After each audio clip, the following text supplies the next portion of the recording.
Here's Scott and Drew. There you go. We're back. We're live. It's brand new. It's Talking Ball, 97.7 ESPN, The Zone. Scott, Tyson, Drew, DeArmond, and we are 26 days, 4 hours, 59 minutes, and 13 seconds away from getting the college football season started. And don't forget, it will start in Montgomery, the Crampton Bowl, because North Alabama, the Lions, will take on Southeast Missouri in the FCS kickoff 26 days from now.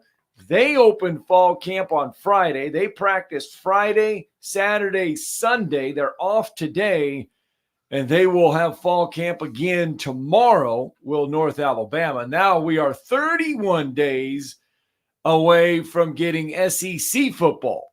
So there you go. We are counting down towards the start of the college football season. That means, Drew, camp is just around the corner for both Alabama and Auburn. Yeah, today. Alabama starts today at 9. Auburn getting cranked up as well. So today is the day for fall camps to start around the SEC and Power 4 football. And I guess Washington State and Oregon State don't really care. Look, they put out a video yesterday getting all hyped up for the two. Nice job. Again, pretty much all the Power 4 is getting cranked up. So today is the day, and Kalen DeBoer will make his debut 9 a.m., and we're going to talk to Ryan Fowler at 8:30. He'll be en route to practice number 1, and I'm assuming we'll see if they have we'll catch up with him and see if they're going to have a viewing period for practice 1. Certainly we'll find that out. I'm sure every practice is probably not going to be open, but we're going to find out now in this new era. We certainly there was some open practices during spring, but not every practice was open. So we will see about the availability, and then the media availability as well. So we're going to talk to him. We're going to talk to Caleb Jones as well, who does a great job covering recruiting for AuburnSports.com, part of the Rivals Network. Auburn had a big weekend at their Big Cat event. They were able to flip Antonio Coleman for the second time. Yes, the kid hasn't even played a down in his senior year. He's already committed to Alabama once, flipped to Auburn, committed to Alabama, and then flipped to Auburn again. So that's kind of where you are in recruiting right now. And you kind of hold your breath when it comes until somebody signs anything in December, there's just not – with some of these kids – some of them, yes. Yeah, they're going to flip, several times. So you just have to be prepared for something like that. And his father is a really good player at Auburn as well. So he's a Saraland defensive lineman. It's a nice flip for Auburn. They could be getting another one. We'll see. Nothing official yet. Derek Smith, who's been committed to Alabama since March, showed up at the Big Cat weekend event. He's from Selma, Alabama. He's a 4-star prospect, wide receiver, defensive back. He did not show up in Tuscaloosa, neither him nor Antonio Coleman, who were both on the visitors list for Alabama's cold summer cookout on Sunday. They were supposed to be there, but they weren't. When Coleman flipped, I figured that he wasn't going to be in Tuscaloosa. Smith, he showed up in Auburn. The thought was he was going to be at both events, but I don't think he ended up making it to Tuscaloosa. So we'll see what happens in the coming days and see if he goes ahead and flips. But again, even if he does, once again, no one signed anything, but it would be a big coup for Auburn to get Derek Smith as well. Their recruiting classes moved up to number 12 in all the 3 of the major polls. Alabama's has gone from 1 to 2 in on 3 and is number 2 consensus now in the country when you look at Rivals and 24/7 Sports. All right, 256-576-4977. If you want to join us, you can be a part of the program this morning. Let's go out there. Mark from Spring Hill is with us. Good morning, Mark. Hey, morning, guys. I'm ready for football. It's an exciting time of year for sure. No doubt. Hey, I got to mention something to you. I got the chance to, first time I ever got the chance to talk to President Bell. Nice. And of course, can you hear me okay? Yeah. Okay. In Alabama. And one thing that, I wrote a letter to the trustees, and here's what I was going to get to real quick, and about Coach Saban and calling it Saban Field. Was there any discussion about maybe calling the stadium Saban Bryant Stadium at Denny Field. No. Since Denny was not a coach, but a president. And, so the answer to that was no. That's right. But my question for you two guys, and maybe callers, I don't understand the greatest coach who ever coached the game to not be considered on the stadium. And here's my preface. Pat Dye, who arguably was a good to maybe a great coach in that he got the game moved out of Birmingham. But he's no Nick Saban, the late Nick Pat Dye. But I don't think there'll be another Nick Saban. So is it that the stadium will never be named after Saban, or is this just something that we're going to throw this token here and we're just not willing to change tradition of the stadium name? So you think it's a token to name the stadium after the field inside Bryant-Denny Stadium after Nick Saban? You think it's just a token move? Well, what's it called right now? There's no name for it. Right. So when I say I think that he deserves more than Denny, a president of the 15th president of this university, and he's clearly. I'm. There's a lot of people I think would agree that I love Coach Bryant, but Saban, beat the bear. We'll call it.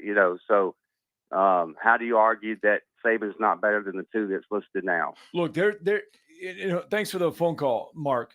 There are others like Mark, and he's not alone, that believe that Denny has the chimes, that there was no, they could put Saban there instead of Denny. There are people that believe that. He's not alone in feeling that way. Well, look, man, it would be as stupid as when Ray Perkins took the tower down. If they took Bryant off the stadium, not Bryant, just Denny. I know, but he even made reference that you could take Bryant, which is you're not going to absolutely take Bryant. No. You can't do that. First of all, at all. And I think he was really referring to Denny being taken off. Yes. And you can't do that either, because Dr. Denny was the one that committed to football. The one thing you can't do is forget your past, because if you do start forgetting your past and just act like it almost didn't exist, then that's a huge mistake, because there was football and great football before Nick Saban. Right. And he certainly enhanced it. And to me, the field had never been named after anyone. And from going forward, September the 7th, it's going to be Nick Saban Field or Saban Field, however you want to say it. I still say Nick Saban Field at Bryant-Denny Stadium. People are acting like it should be, Saban Denny or Saban Bryant-Denny Stadium or whatever, Saban or Saban Bryant Stadium, which doesn't sound good at all. Right. But it should be, Saban Bryant-Denny Stadium. No, look, the field was never named after anyone. To me, it's the perfect thing to do. Saying it's a token move, to me, I don't agree with that at all. Is it going to get lost in it? Do you think everybody is going to say? See, the thing about it is you have to reprogram your brain, okay? Some of these people. It's going to be Nick Saban Field at Bryant-Denny Stadium, okay? Yes. That from going forward, that's what it's going to be. It's no longer going to be Bryant-Denny Stadium. It's going to be Nick Saban Field at Bryant-Denny Stadium. And the thing that I've said, and I've said it repeatedly, what is Nick Saban known for? What did he do before every football game? Walk the field. He walked the field in its entirety from end zone to end zone. Okay? And they're going to, I'm sure they're going to name a street after Coach Saban and his wife, just like they did Coach Bryant. Right. Okay. And they they didn't name a street after Dr. Denny, but they named the chimes after him. You can have enough of impact to have two things named after you. They also have a Bryant Museum. Okay. Well, that's the thing. People are like, okay, Denny has the chimes. Why can't it be just Saban and maybe Bryant they'll build Stadium? a new museum too and have a Saban museum, but I doubt it. Because again, Coach Bryant, look, the reason Nick Saban came to Alabama is because of the success of the Crimson Tide football program, because of Coach Bryant. And the reason Coach Bryant came back to his alma mater to revive the football program is because of Frank Thomas and Wallace Wade. There's been great coaches throughout time. That's why Alabama is the greatest football program ever. It's not even close. Notre Dame doesn't even compare to them anymore because there's VHS tapes since, they have look, man, there wasn't even DVDs around. Right. The last time Notre Dame won anything of substance. Okay. Alabama, Nick Saban took them to the next level. So now from the 1920s through now, it's at University of Alabama. There's nobody that can say anything. Anybody that does and says they're not the best program ever needs to give themselves a lobotomy and shut up and not comment on football because you're just being disingenuous. Because Alabama football has gone from the 20s to now and is the undisputed heavyweight champion of the world. I mean, great that Clemson finally won a couple. Great that Kirby won a couple. La-di-da-da, ha-ha. But you're still not Alabama. Okay?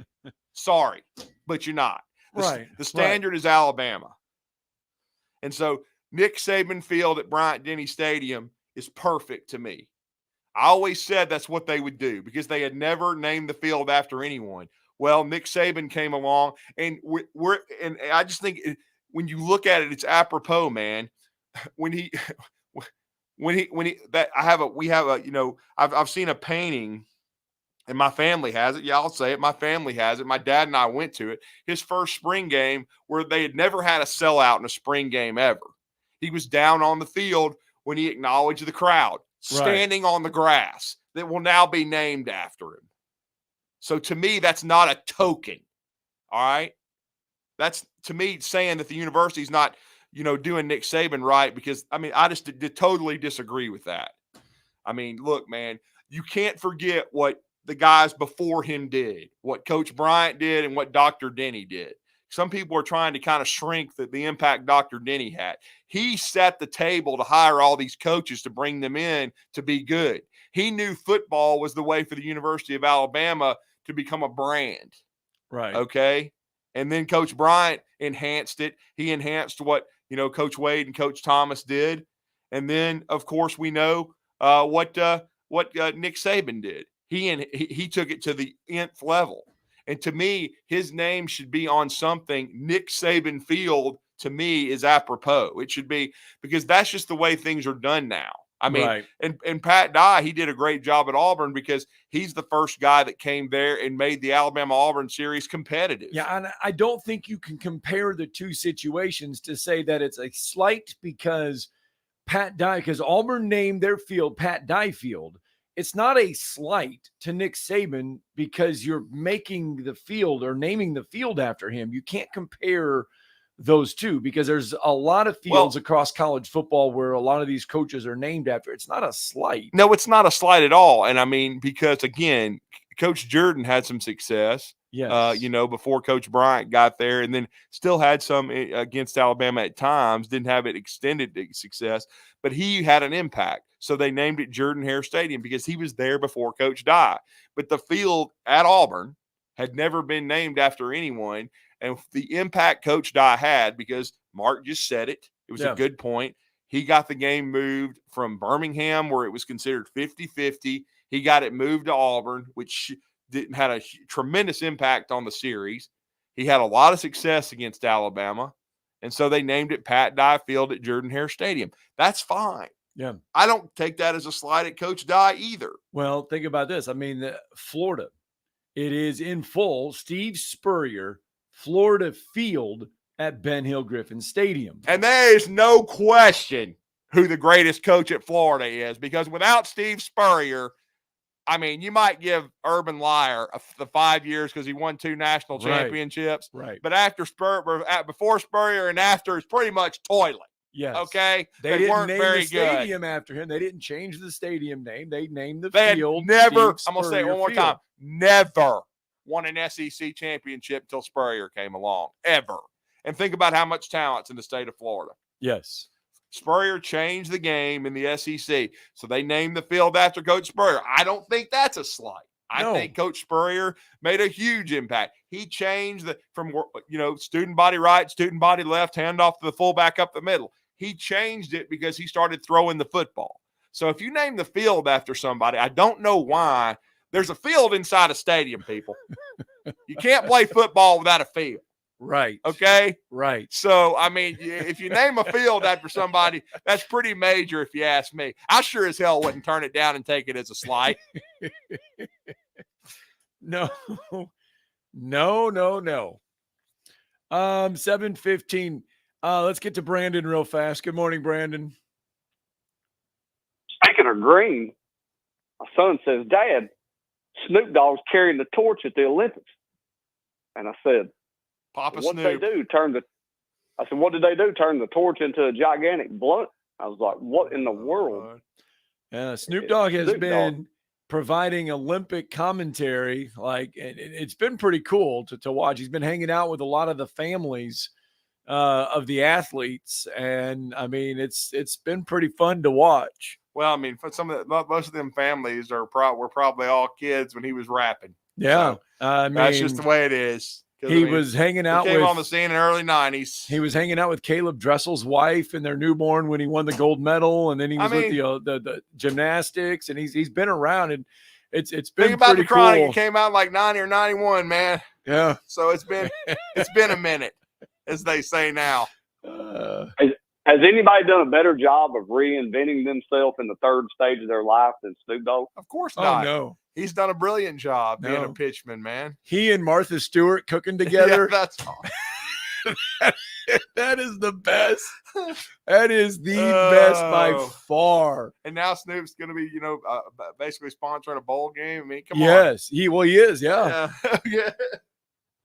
Just Lord, I can only imagine the name. We ought to come up with a contest to try to name Snoop's bowl game. That'd be fantastic. Oh, he's already got he's already got a name for it. It's the How High Bowl. Oh Lord. No.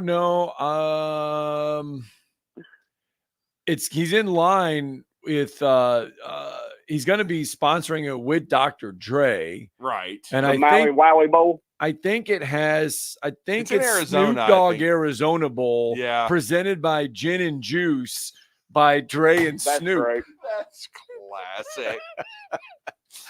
Yeah, so I mean, there's no more. That's like the whole field debate. You cannot get a better name for a bowl game except than what you have there. I don't know if you can give them that as a gift, though. I mean, I don't know if that'd be practical.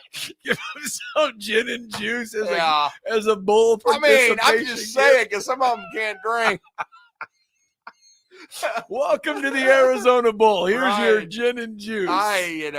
It's classic, but I don't know about that. If you're not thinking Death Row Bowl. Oh my! Well, they don't want to be associated with somebody in prison. But I flipped the TV on, and it came on, and my son was watching it, and he was commentating on the badminton. Oh, that was some funny stuff, dude. Nice. Him commenting on badminton, I got a real big laugh out of that. That's right. I just applaud the dude. I mean, he went from being Death Row Records to what he's doing. Stewart singing with Reba McEntire and doing his thing at the Olympics. Wow. Here it is. God. Here we go. Oh, I mean, it's just classic. It is. It's classic. Yes. Yes. All right, Brandon. Thanks for the phone call, bud. Thank you, sir. Thanks, Brandon. Giving us some good stuff. With so much drama in the LBC, it's kind of hard being Snoop D-O Double G, but I somehow, some way keep coming up with funky shade like every single day. It's edited. It's edited. Trust me. We got the queen. Even the queen version. There's no way. Oh boy. Anyway, let's get our. Yeah, Bandy wasn't born. You were ready. I know. Bandy was ready. But you were good, though. Hey, Bandy, have you ever heard the album? Okay. I just want to make sure of that. That's good. You know what, though? You do get an F, Bandy. What happened? Well, because we found out that he has yet to watch Smokey and the Bandit. Oh, okay. I mean, John, who's watched it. And his girlfriend. Yeah. And we gave Bandy that assignment like 8 months ago. Yeah. But you have told us you haven't. Oh. Well, I didn't know. I had. We thought you didn't. I just knew. I knew that John and his girlfriend. Yeah, we thought you were behind the curve. So you did see it. There you go, Bandy. Good. Okay. So he hasn't seen You Cannonball need to watch Run. that. Okay. You need to watch Cannonball Run. I would imagine John hasn't either. You know, Dom DeLuise and all. Oh man, talking about somebody that missed. All right, let's get a break in. 256-576-4977. Talking Ball 97.7 ESPN The Zone. You're listening to Talkin' Ball on 97.7 ESPN The Zone. Got an injury wreck in Decatur, Highway 20 at Steed Road. Sounds like that one's on the eastbound side. Got one on 20 westbound in North Cortland. That's at County Road 150. They were working an injury type on 565, reported westbound around mile marker 20. And we got a no injury, 431 northbound at Campground Road. Police operation 2400 block of Shady Lane may be causing some problems for traffic. With more than 30 years experience, D&L Refrigeration can save you money on heating and air conditioning repairs. 256-652-1207. State license 08091. Captain Nick in the Valley Skywatch Traffic Center. Eagle Masonry and Installation. It's right there in the name. Eagle is your one-stop shop for block, stone, or brickwork, monument signs, and outdoor kitchens and fireplaces. Eagle also offers the finest craftsmanship and insulation, including fiberglass or spray foam insulation, and of course, insulation removal. Philip Love and his team have years of experience, bringing the region the best in masonry and insulation services. For more information and a quote, visit insulatewitheagle.com or call 256-755-1556. Eagle saves you time. Eagle saves you money. AL cert number 21014. As the summertime approaches, and if you are in the business for a new air conditioning unit, only one place to call, Talon Heating and Air. Thomas from Talon Heating and Air with us. Thomas, this is the time. That's right. People are needing HVAC, air conditioner repairs done left and right, and we're here to serve. Talk about the services that Talon Heating and Air can provide. So Talon Heating and Air, we can come out, we can fix your unit, we can replace your unit, or we can just do maintenance on your unit. We cover all aspects of anything to do with your house and HVAC, from mini splits to gas pack. In the name of free, Talon Heating and Air offering several free things. That's right. We're offering a free second opinion. We always offer that year round. And then we're also offering a free service call with a repair during regular hours. So okay, it's Talon Heating and Air. Give them a call at 256-503-4490. You can also find them online at talenthvac.com. Give Talon Heating and Air a call today. It's freezer season at Owen Home Appliance Center. So if rising temps have that freezer on its last leg, check out the name brand frost-free upright and chest freezers. Best of all, Owen Home Appliance has them in stock and ready to go or have delivered. Don't let all that high-dollar food go to waste. Go to Owen Home Appliance Center and get that new freezer. And while supplies last, get a $50 gift card towards the purchase of Wagyu beef when you purchase a freezer. Owen Home Appliance Center. Quality products, quality pricing, quality service. It's in the name. Specializing in simple and affordable rentals, McCurry Van and Car Rental can make sure you have just the right vehicle for your next family vacation, weekend getaway, or if you just need transportation while your vehicle is being repaired. McCurry carries Ford Transit vans and Mercedes Sprinter vans, trucks and work vans, and more. And they offer discounted rental rates for long-term rentals. Now with 4 locations: Athens, Muscle Shoals, Coleman, and Huntsville. Log on McCurryRentals.com to make your reservation now. That's McCurryRentals.com. All right, welcome back. Talking Ball, 97.7 ESPN The Zone. You can't fake it, mile after mile, feeling free. If you got the soul, you can make it. 1981. Let them roll. You know who was in Cannonball Run in Everybody. Everybody. I did not know Jackie Chan Yes. was in Cannonball Run. Yeah, Everybody. Burt Conway, Jamie Farr was in Cannonball Catherine Run. Bach. Yeah. Looking at some of the names that were in the movie or whatever. Dean Martin. Yeah. I think, yeah, absolutely. I'm looking at some of the names. Dom DeLuise, Dean Martin, Jackie Chan. It was insane. It was insane, the star power in that movie. That's basically what it's known for. 1981 Cannonball Run. Cannonball Run. Anyway, 256-576-4977. We've been talking some college football to get your day started. Talking about the whole Nick Saban field stuff. That kind of got us on that track, so to speak.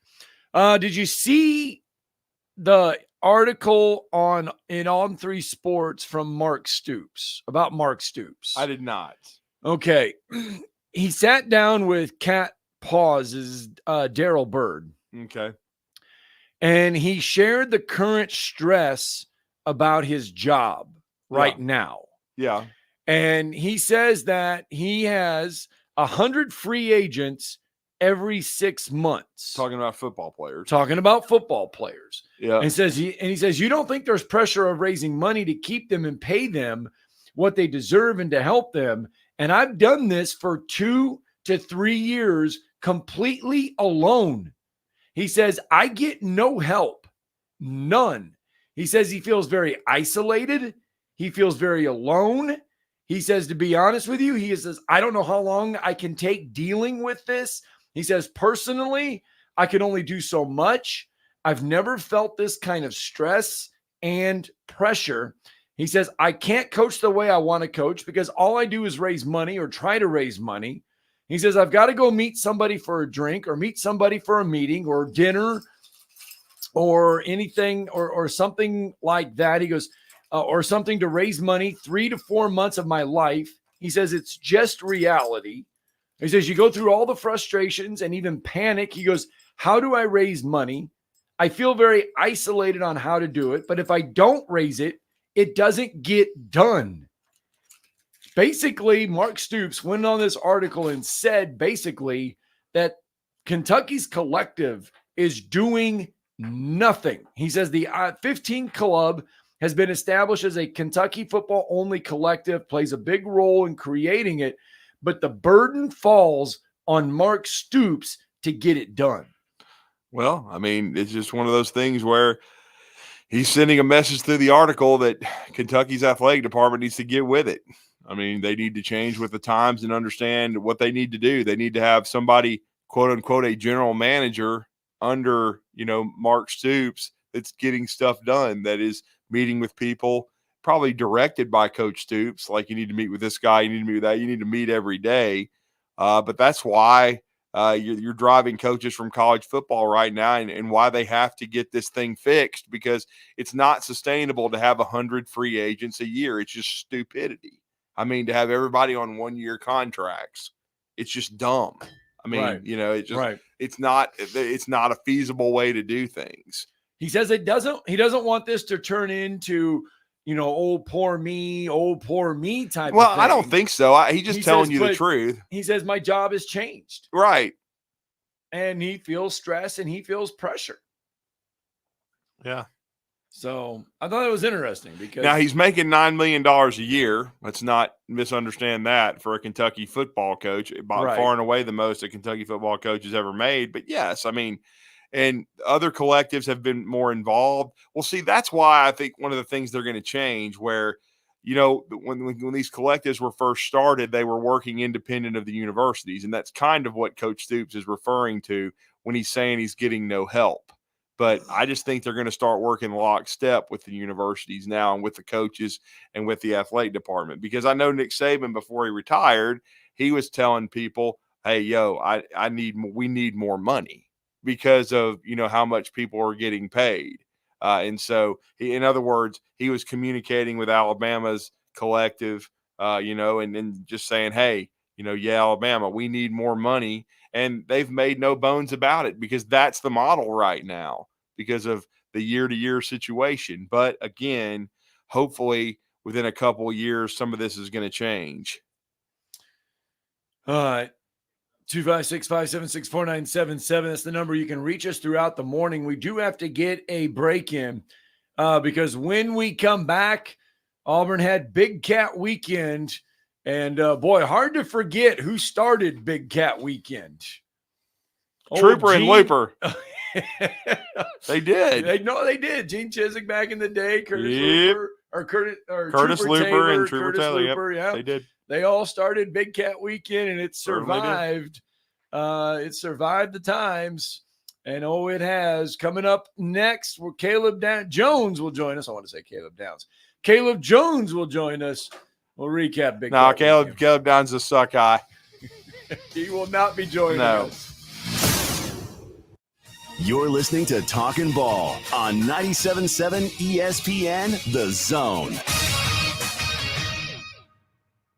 They're reporting that wreck in Decatur is near Red Hat Road on Highway 20. That one's reported eastbound. Had one westbound on 20 at North Cortland. That's at County Road 150.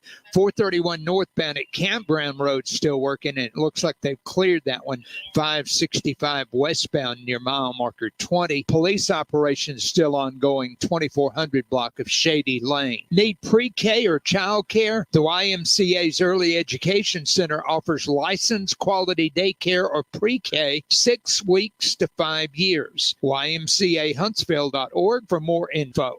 Captain Nick in the Valley Skywatch Traffic Center. You've got to experience Toyotathon at Bill Penny Toyota. They've got the selection with over 700 new Toyotas to choose from. And they've got the extras with Bill Penny perks and a 10-year unlimited warranty. So get on over to Bill Penny Toyota today and experience Toyotathon. Bill Penny Toyota in Huntsville and online at BillPennyToyota.com. Bill Penny's Toyota 10-year unlimited warranty is valid through the 10th year of ownership. Valid on new vehicles only. See dealer for details. Have you ever turned your back on God?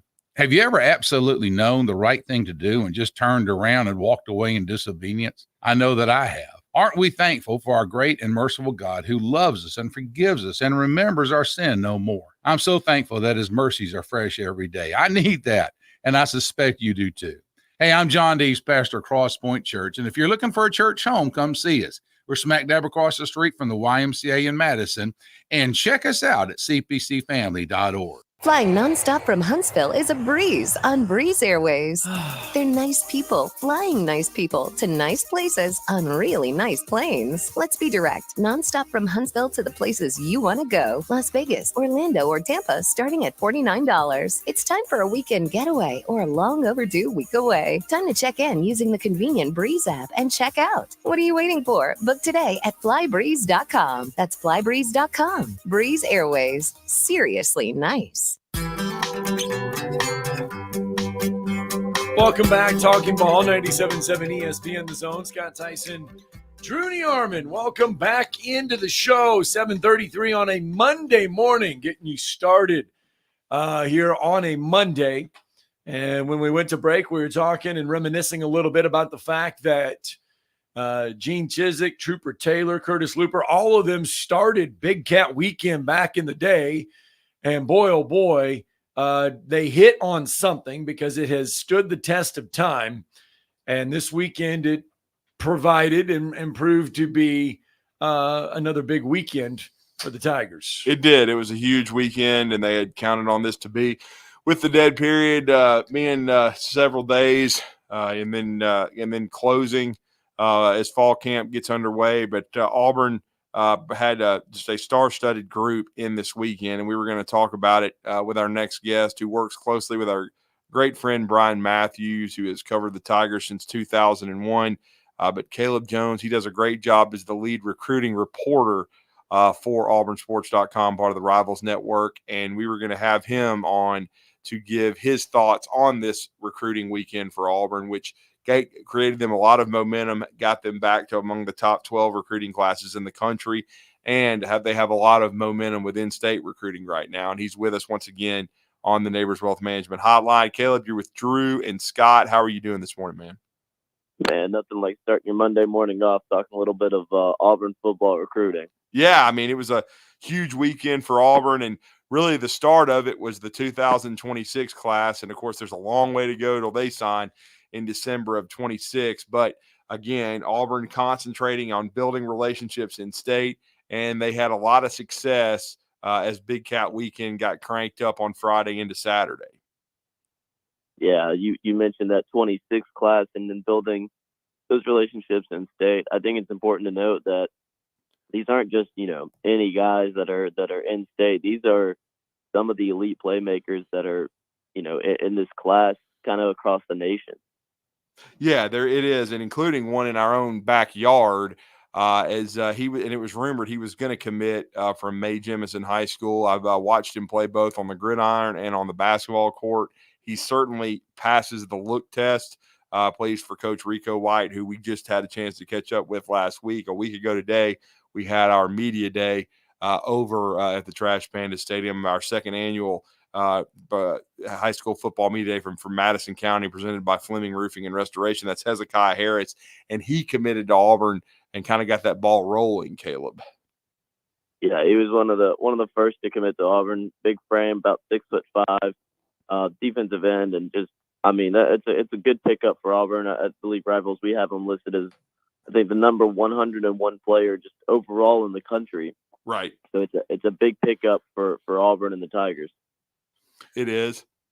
And then go ahead and kind of talk about the other 26 kids that committed, because that kind of got the ball rolling. And then 25, good news started coming in that part for the 25 group as well. Yeah, kind of following Hezekiah Harris. Following his commitment, you had Sterius Doodle, a guy out of Mobile, Alabama, who is rated as the number 51 player overall in the country to kind of keep that thing going. And then you had Jamichael Garrett jump in the boat as well, one of the Gulf Shores players, really talented, also passes the eye test, can really play some defense. Auburn beat out LSU. The LSU was really pushing hard for Jamichael heading into Big Cat weekend, but Auburn kind of was always the place for him. I think he knew this kind of heading into the weekend, and he made official by announcing his commitment on Saturday. Yeah, I mean, you look at it, and Auburn did make no bones about it that they really, really wanted to do some in-state. I mean, emphasis was on in-state recruiting.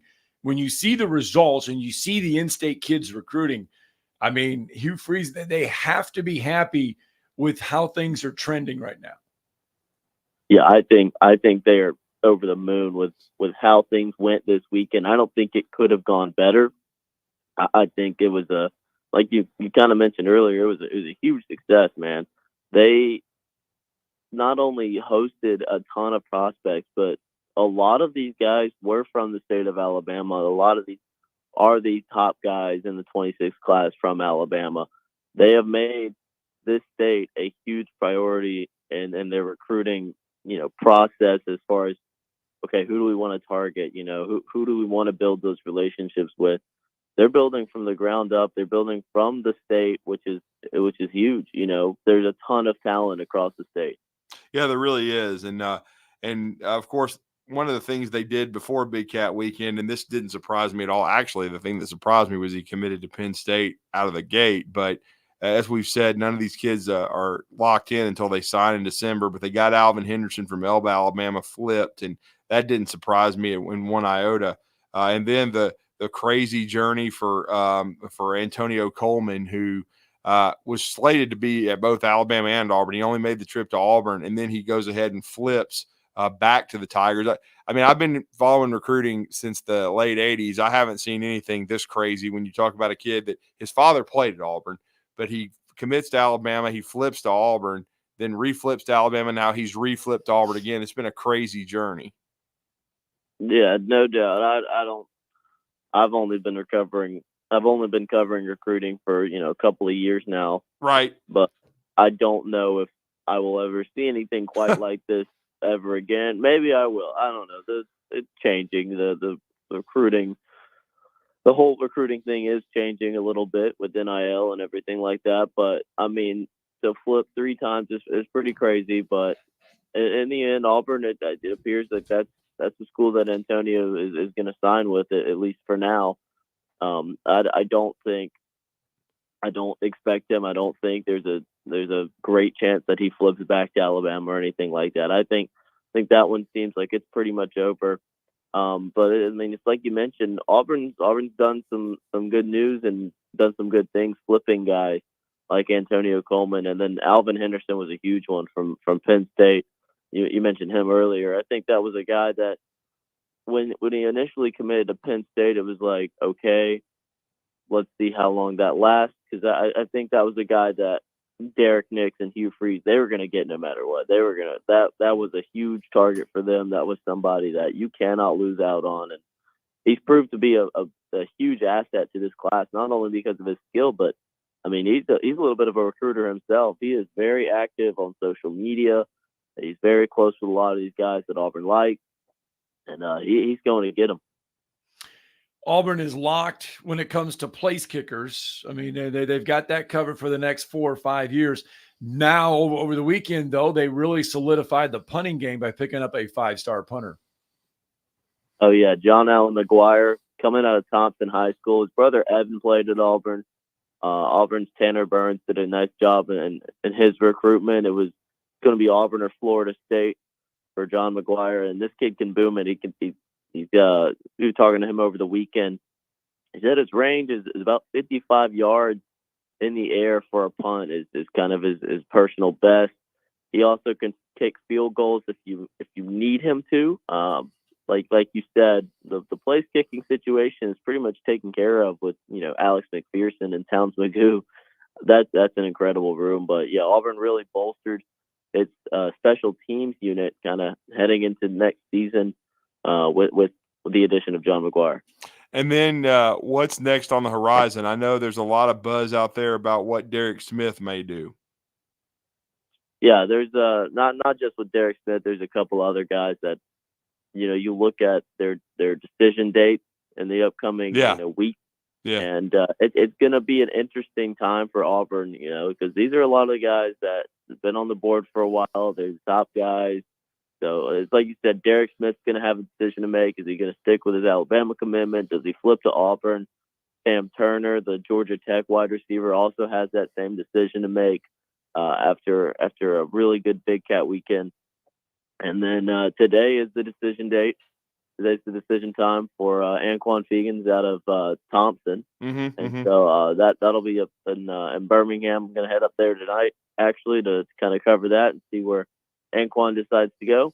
And Jared Smith, another guy out of Thompson. Auburn's kind of getting in that Thompson pipeline. They are working. They got Caleb Harris last year, and they are working to really be in the final group for some of these guys. And I think they've done an outstanding job in positioning themselves, heading into their decision. Jared Smith will decide on Saturday. But, I mean, all those guys, in-state guys, it's a really good sign for Auburn to kind of see them not only just be in the race anymore, but to actually be winning some of these battles. And, they may win some more this week.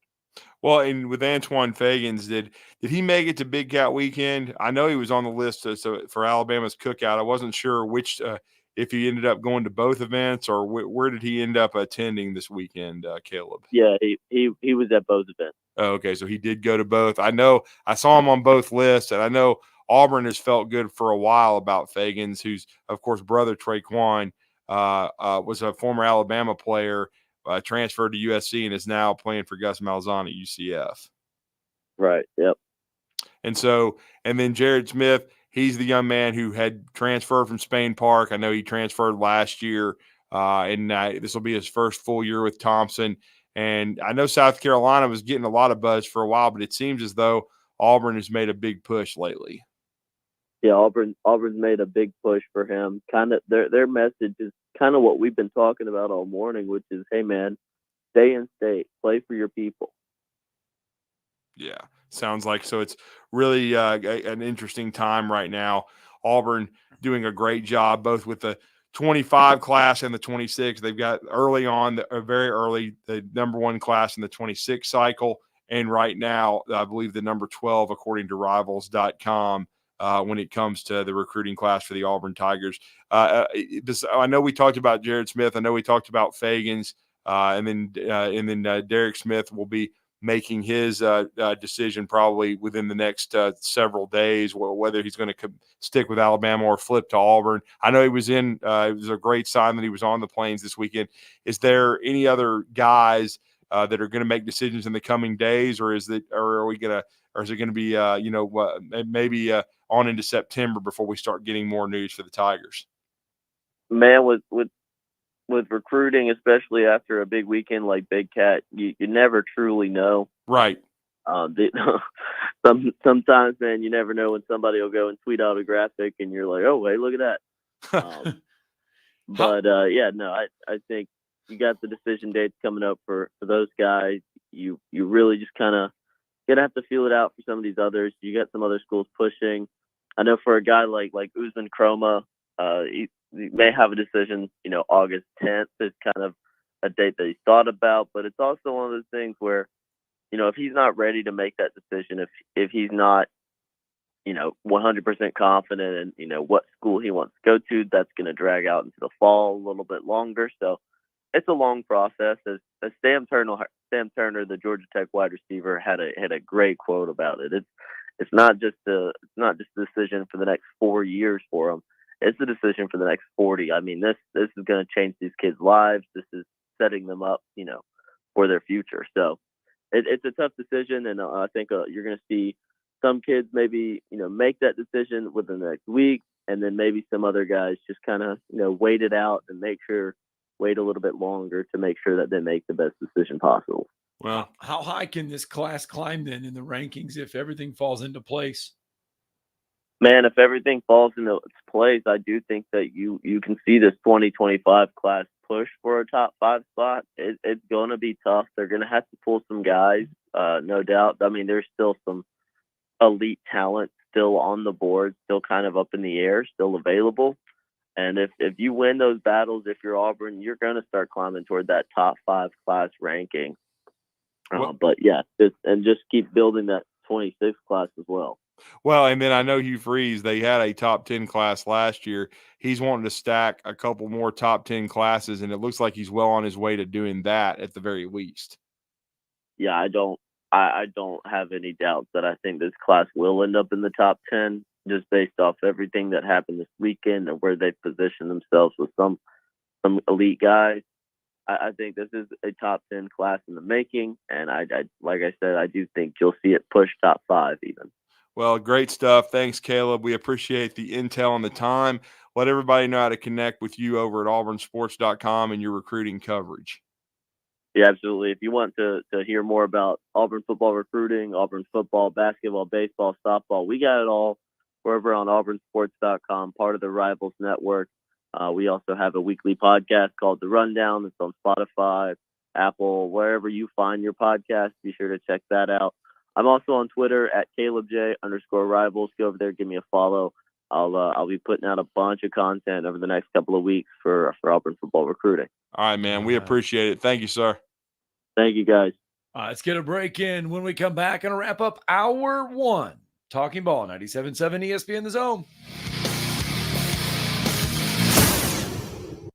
You're listening to Talkin' Ball on 97.7 ESPN The Zone.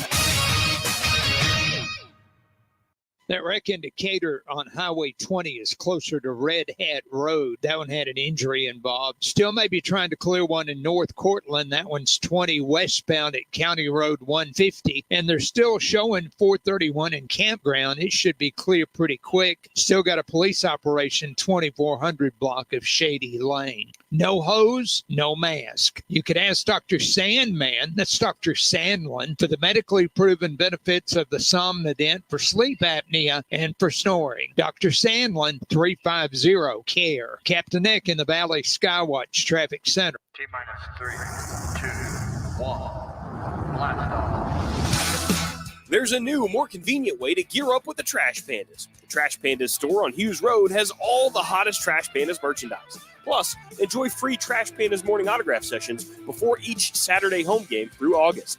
It's in the Hughes Plaza Shopping Center near Just Love Coffee. We'll see you at the new Trash Panda store on Hughes Road.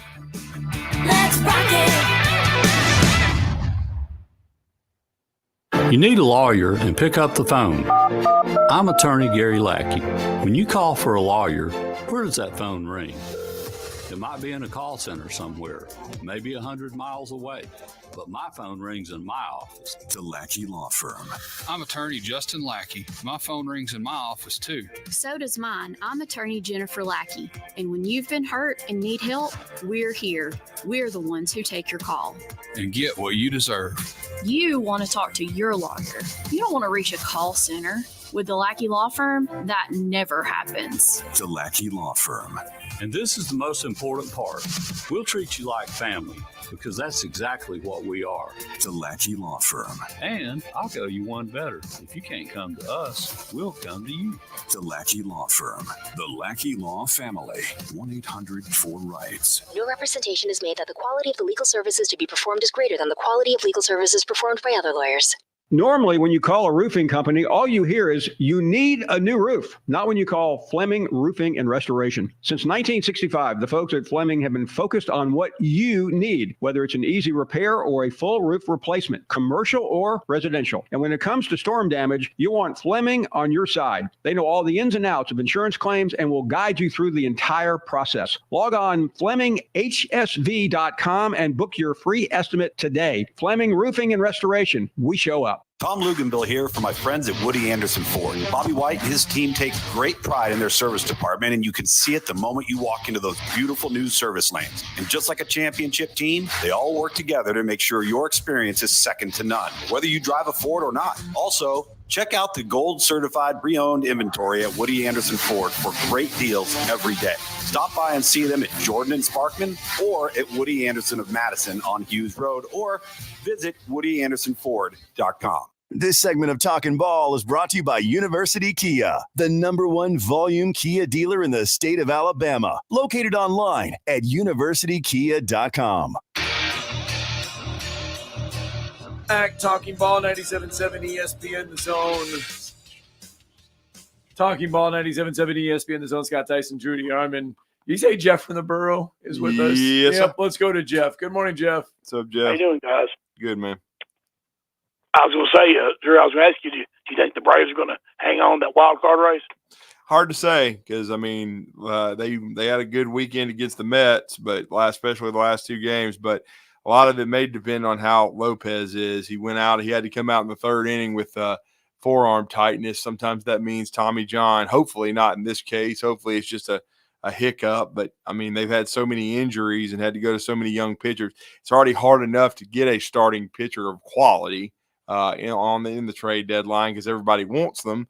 And certainly I think they need to go get a bat or two because, I mean, yesterday it worked, but, I mean, Adam Duvall let off is all you need to know. I mean, that's just they're banged up. Michael Harris is still out. Don't know exactly when he's coming back. You've had the recent injury to Ozzie Albies. I mean, do I think they can? Yeah, but it's going to be a chore. I mean, their bullpen, luckily, is really good. And that's why they won yesterday, along with the bats waking up. But I think they need either a second baseman or a shortstop because Nacho Alvarez or whatever the hell his name is not ready to hit major league pitching at second base. And then, so to get an infielder, maybe a guy that can play, a utility guy, maybe, even though they did pick up Whit Merrifield, but he would, again, I don't know, he had been released, but to pick up an infield bat and maybe an outfielder, Anthopoulos has certainly got to do something. I think they need an arm and maybe a bat or two. Yeah, well, I know. I couldn't. I was looking this weekend. The first time I looked at the stand, and I couldn't believe the Mets were up that for the third wild card. I think the Braves are up a game and a half or so now after winning those two games in a row on Saturday and Sunday, but. Again, it's a very tight race. The Mets have the second. They were up there though, because the Mets just started that. So now I didn't think they had a chance to do anything. They were up there. They were the third wild card, which I'm surprised. I think they fit there. But what I wanted to ask you guys about is, I read a bit that article. And I know you guys don't know this, and nobody does because nobody does any research or they don't know how to spell the word or do it. But it was in the end of June, I think it was, or close to it. Rick Pitino gave $1 million to the Kentucky, the NIL, the football NIL, and he said he supported Coach Stoops, loved Coach Stoops and everything. Now, I don't believe Coach Stoops does all this stuff alone.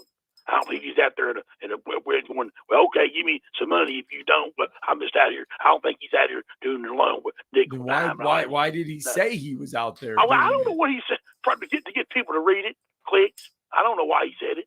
I don't think he's out there alone doing it when Pitino gives him $1 million. I know that's not a lot of money. When Pitino gives him $1 million for football and NIL, and he said he'd be willing to help out Pope too for $1 million for the basketball program. That's great. That's great that he gave him $1 million. But I mean, if Mark Stoops is saying that I'm out there doing this and this and this and this, I'm saying it's something. It's not a whole bunch of the grand scheme, but it's something. What I'm saying is I'm saying. I mean, I think eventually they'll get it right and have what they need. If they've already given him what they need facilities wise and everything else. So I think he's going to be all right that way. But you know, he's going to be all right. Ain't nothing. You know, it's something to get people talking and stir the pot. It sounds like we say stir the pot. Darryl Burr's got to stir that pot over there.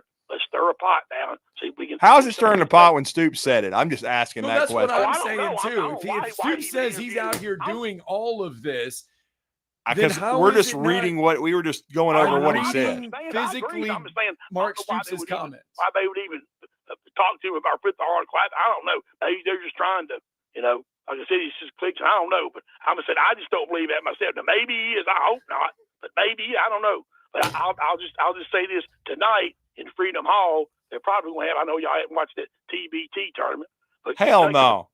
Kentucky's alumni, Ralph Amelia, is playing Louisville's LaVille tonight in Freedom Hall, and they're probably going to sell the place out.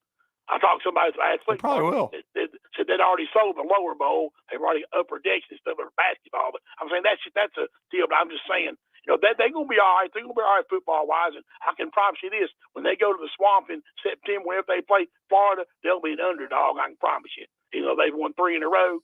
Florida will be favored by about 10 to 14 points, I can promise you. Because we ain't got no talent, even though Chad Ochocinco wants to Charles Berry and Brown to race.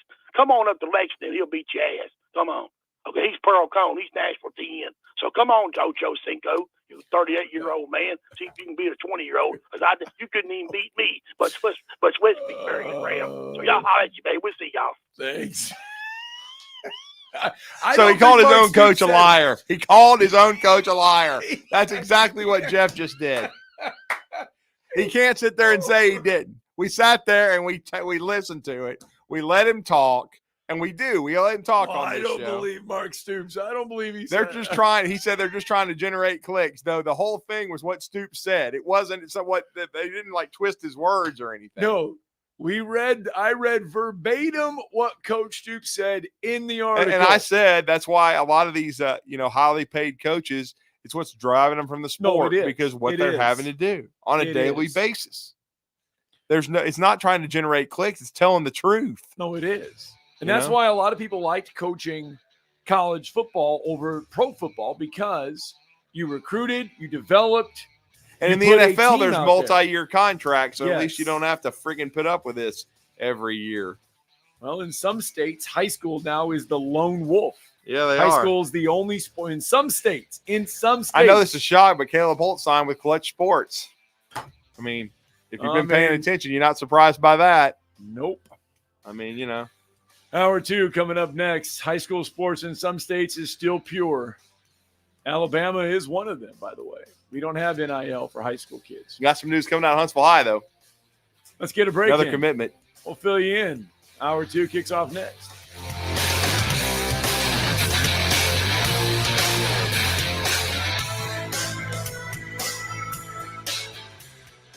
This is Brent Musburger's VSiN Action Update on 97.7 ESPN The Zone. Check out VSiN's catalog of original podcasts, daily and weekly programming to keep you in the know when you're on the go.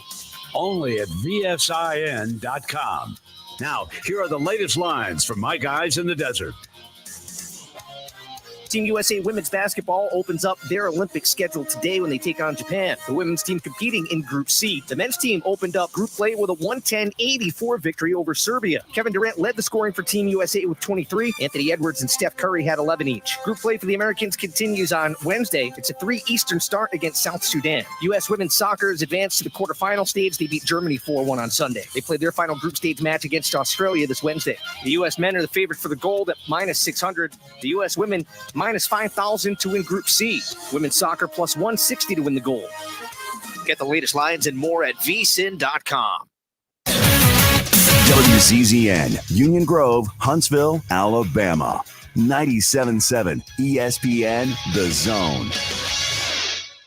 SportsMed is the official team physicians of the Rocket City Trash Pandas. And if the pros trust SportsMed, you can too. SportsMed provides every service you might need for complete orthopedic care, specializing in orthopedic surgery, sports medicine, joint replacement, spine surgery, neurosurgery, and podiatry. And they offer their own brace shop, in-house full-body MRI, physical therapy, walk-in clinic, and so much more. 4 locations and on the web at sportsmedalabama.com. This hour brought to you by SportsMed Orthopedic and Spine Center. Online at sportsmedalabama.com.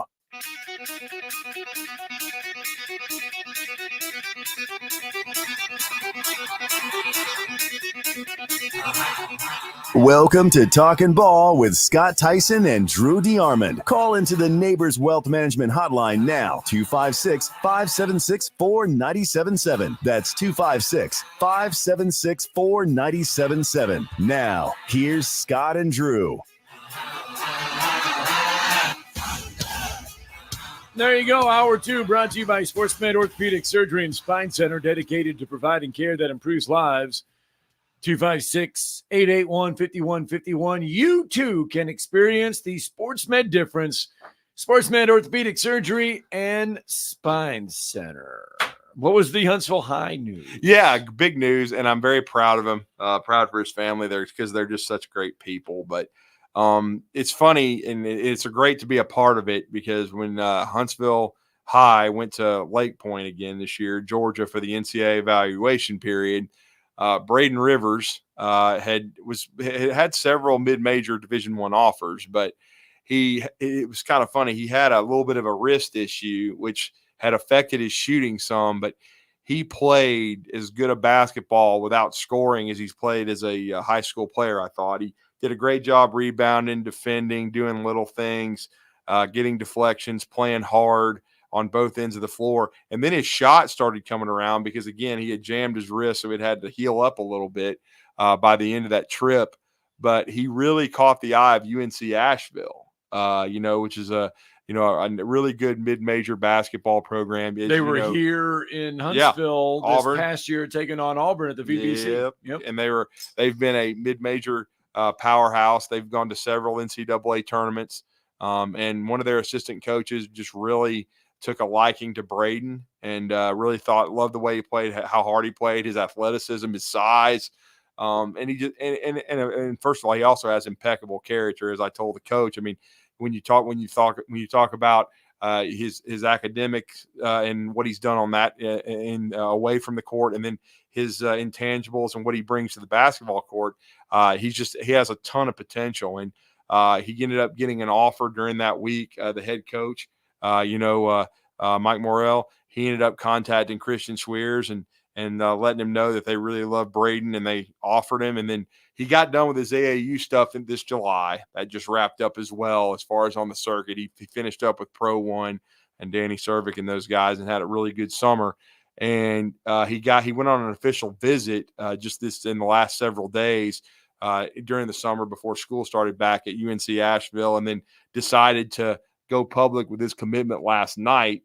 He's going to be a UNC Asheville Bulldog, and I think it's a really good fit. I think he wanted to leave the state of Alabama. He actually spent most of his childhood in Mobile, going in the Saraland school system before he moved up here at the end of his junior high days to go to Huntsville High, and he wanted to go out of state and continue to grow as a player and a student athlete. And I think UNC Asheville is a great school.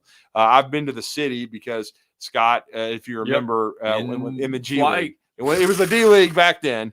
But they were the Asheville Altitude, League. and they actually beat us, the Huntsville Flight, in the finals one year. Should have won, it just didn't close the deal. But the Asheville Altitude, and so I really NBDL. It was the DL back then. Really enjoyed. Probably my two favorite cities was that city and then Charleston.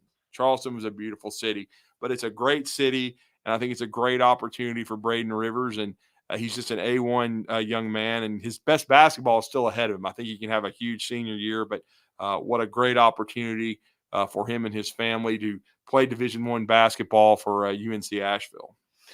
I was trying to find out the original NBDL teams. Yeah.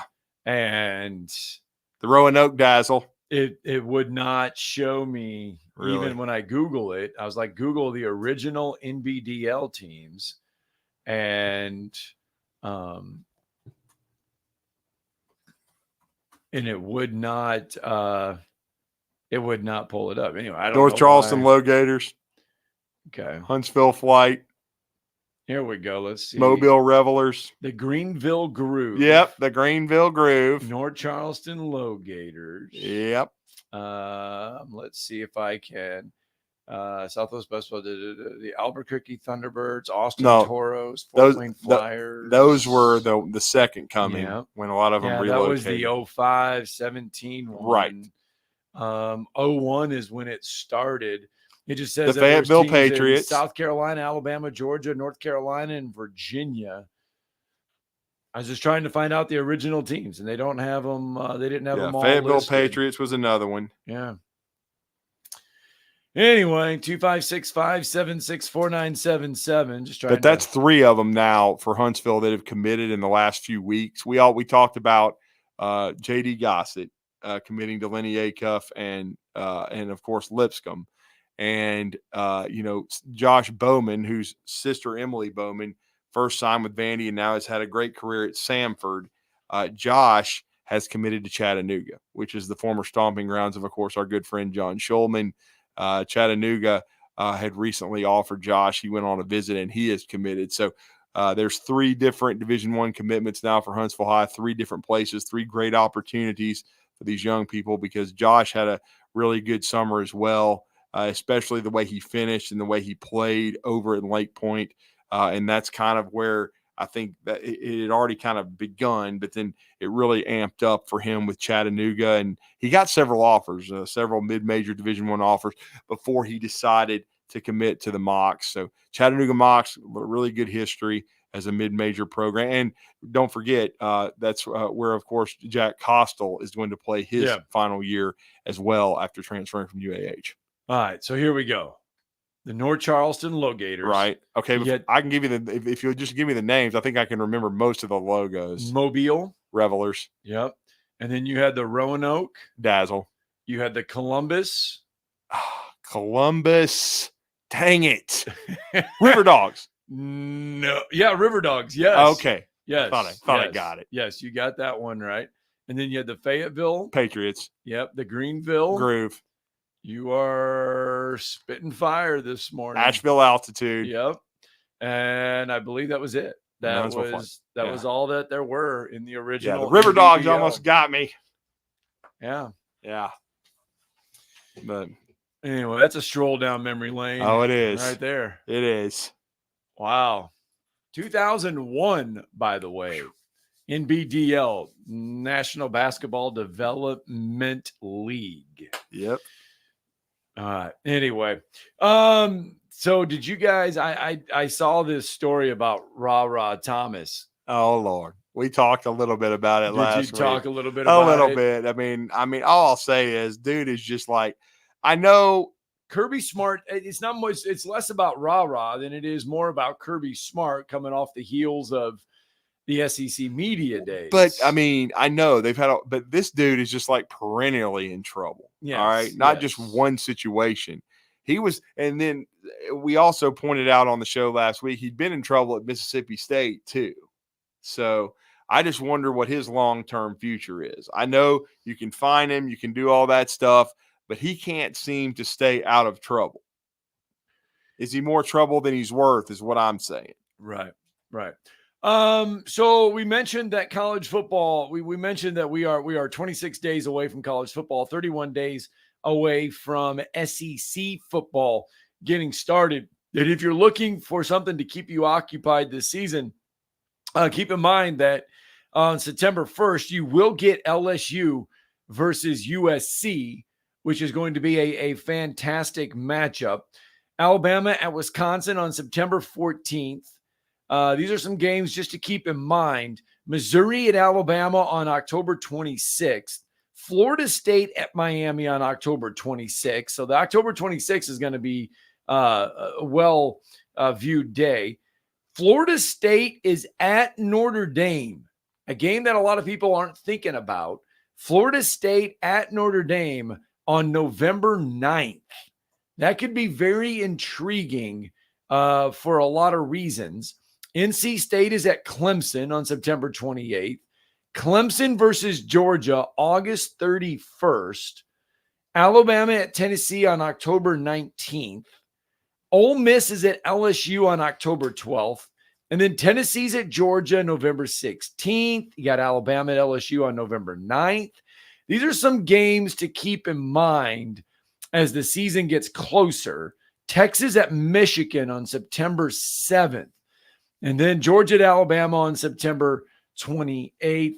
And then, of course, you've got Georgia at Texas on October 19th. Just some games to kind of say, okay, wait a minute.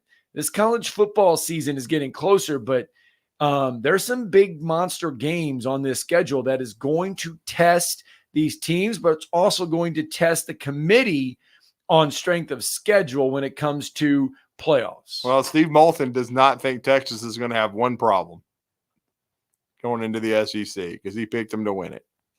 So I guess they've arrived and they're ready. There's people that feel that way.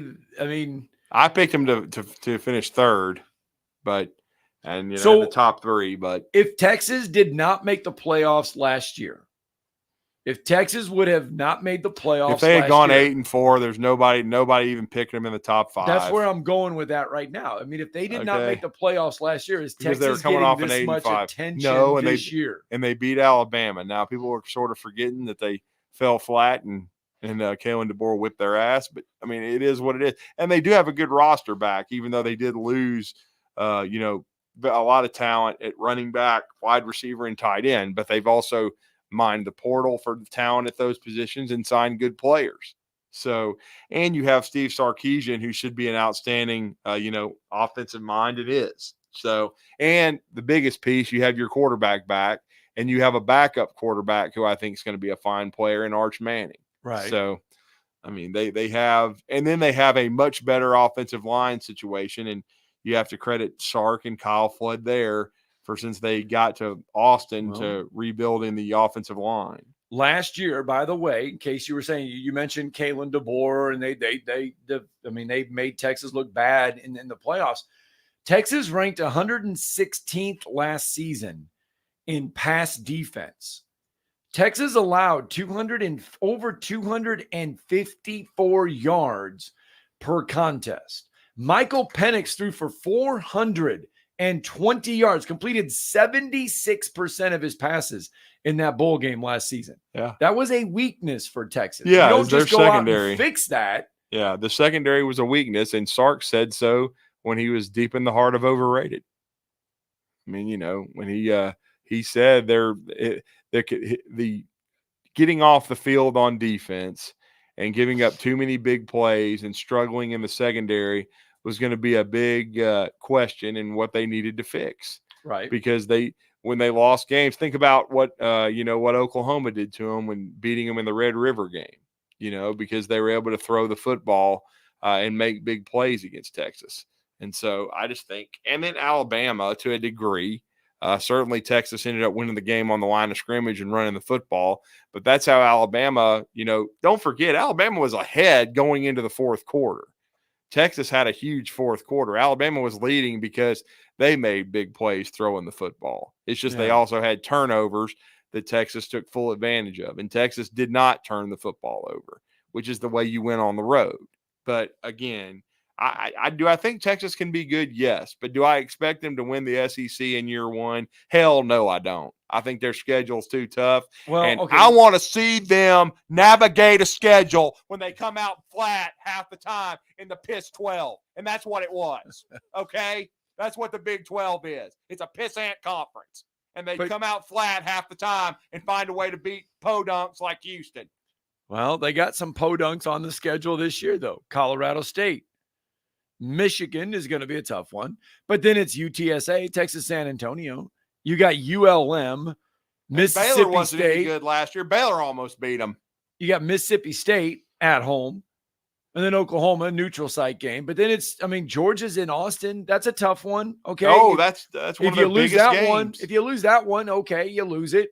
But it's Vanderbilt, Florida, Arkansas, Kentucky, and Texas A&M on the back half. Austin, Texas for Kentucky. Austin, Texas for Florida. Austin, Texas for the Georgia game. Yeah, we'll see if the T-Sips can fill the stadium up and where they don't come out flat. Who knows? Maybe not if they're in the SEC and they may not be playing at 11 o'clock all the time. Maybe they'll wake up. Who knows? Just saying. I know, but I mean, I think their schedule is favorable as to Missouri's. I mean, in the league. Well, I mean, it's a very favorable year one schedule. It's a lot tougher than Missouri's, though, because I think. I think Texas's schedule is definitely tougher than Missouri's. I will say that. Well, we can't forget Oklahoma has owned them. I mean, I don't know. The conference, not own Texas. Because Sark beat Oklahoma the year before 47-0. So in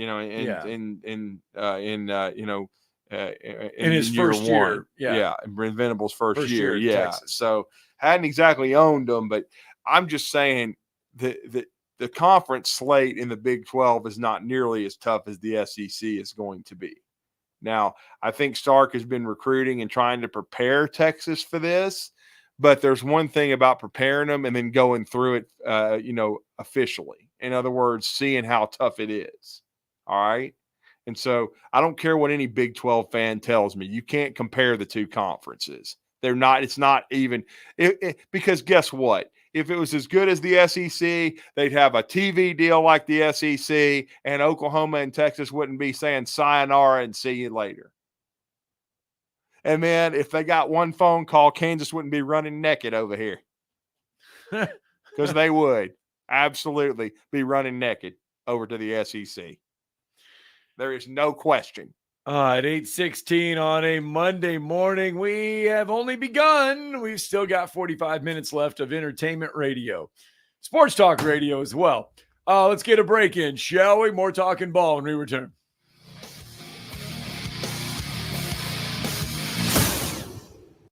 You're listening to Talkin' Ball on 97.7 ESPN, The Zone. Still showing that wreck in Decatur, Highway 20. That one reported eastbound near Red Hat Road, had an injury involved. Still maybe a couple of minutes before it's out of the way. And got a police operation still being reported, 2400 block of Shady Lane. They have the intersection of Sparkman and Purdy closed because of that one.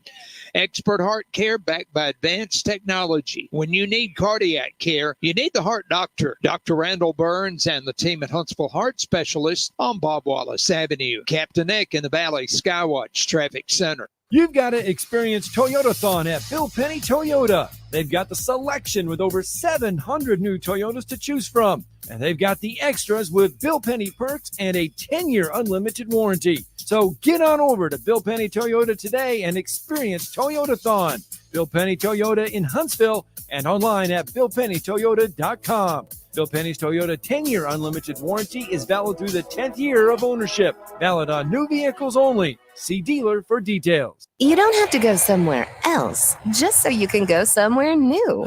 Plan your next vacation with Huntsville International Airport and Breeze Airways. Enjoy friendly, convenient, nonstop travel to some of the most exciting destinations in the U.S., including the home of iconic casinos, world-class shows, dining, and entertainment. Las Vegas. With flights starting as low as just $79, Breeze has got you covered with easy, breezy, nonstop flights to Las Vegas. Book nonstop to Las Vegas now at flybreeze.com. When I chose a garage door company, I did my homework. I needed precision Precision Overhead Garage Door Service. They have a 5-star Google rating. I checked the reviews and liked what their customers had to say. Precision Overhead Garage Door has lifetime warranty packages. Same-day service if I call before 2 p.m. If they can't make it the same day, my service call fee the next day is waived. They did a 25-point safety inspection on the door and operator. Now that's peace of mind. Residential, commercial, and gate services. Precision Overhead Garage Door Service. Call 256-400-4500. No representation is made that the quality of the legal services to be performed is greater than the quality of legal services performed by other lawyers. This is Wes Neighbors sitting here with Stan McDonald. Stan, tell everybody why you're the best damn dirt lawyer in North Alabama. Yes, Wes, at Jacob Title and the Stanton Law Firm. You know I'm a dirt lawyer, and a lot of our friends know that, which means we specialize in real estate. Now, if you own real estate or you're buying it or you're selling it, you need to do a closing, but a lot of times there's legal issues associated with that. We're a great group to talk to. My son, Lewis McDonald, heads our commercial closing division, and we approach your real estate needs very seriously. We seek to be the premier real estate closing company in North Alabama, and we do it in such a way it shows that we're experienced, we're for your success. We like to handle your real estate needs the same way Coach Dan Reeves used to say, never let them see you sweat. And that's going to be to your benefit, too, when you visit us at Jacob Title and the Stanton Law Firm. Our website online is jacobtitle.com. You want the right specialist for your recovery. At SportsMed Orthopedic Surgery and Spine Center, we understand every body is different. Your muscles and bones are unique, as is your body. Our SportsMed specialists offer innovative treatments and minimally invasive procedures, allowing you to quickly return to the life you love. Locations in Huntsville, Madison, Athens, and Decatur, and on the web at sportsmedalabama.com. Improving performance, improving lives. This will turn journalism on its ear. Watch our stream on WZZN TV on Twitch and YouTube. But you are the greatest hero in American history. We are 97.7 ESPN, The Zone.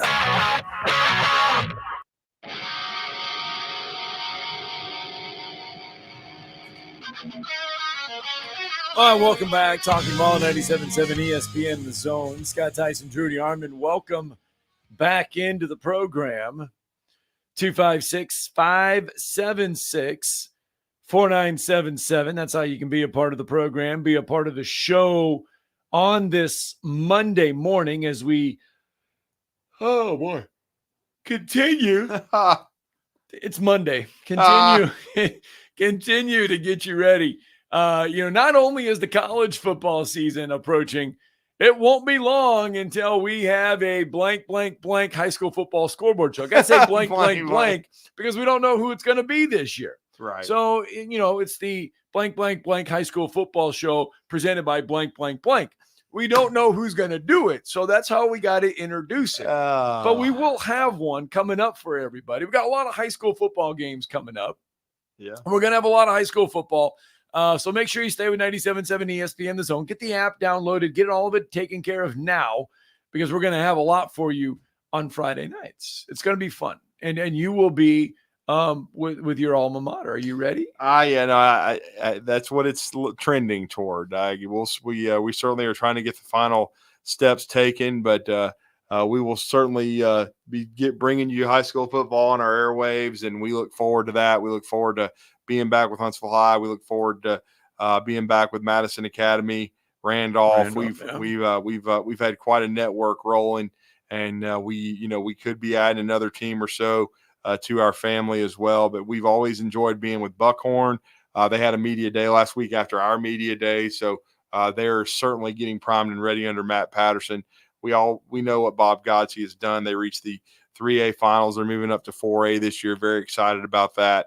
Certainly, we're excited about rekindling the relationship with Huntsville High, and very, very excited to bring you Crimson Panther football. And David Lloyd's done great things at Randolph. There's no doubt about it. So we're looking forward to continuing to build, all these relationships. Sparkman High School as well. I know Joe and John Abraham brought you the Senators last year under Ronnie Watson. This will be year 2.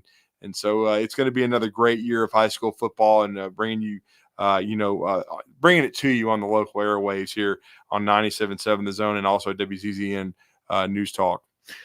Brandon sends a message in saying the Gin and Juice High School Scoreboard Show presented by Pilcher appraisals. Don't think we can call a high school football scoreboard show the don't. gin and juice I don't scoreboard think we can. show. I don't think so. I don't know. That could maybe be some bump. I just hope, later today I can get my, what do the kids call it, the whip? Your car. Yeah. Hopefully I can get it back today. Yeah, and ride around in it. You've been without your whip for a while. 2 weeks. Yeah. Although I will say the good folks, they have been so spectacular over at Martina's Garage. They've been great. They've been trying to get it taken care of for me. Right. But I need it back. Yeah, of course you do. Thought I was going to get it back Friday. I'm never getting my car back. No, you are not. You know what? I had somebody ask me that yesterday. Yeah, walking about, and they're like, "Hey, did we talk about you getting a new car?" I don't think we did. Not really, but apparently someone knew that you, and so they were like, "Have you got a new car I yet?" vaguely mentioned on the drive, that I was very likely going to be getting a new ride after 10 years. Okay, there we go. That's where it was. Well, someone was paying attention, and they asked me if you had gotten a new car. No, not yet. Still driving the Old Faithful there.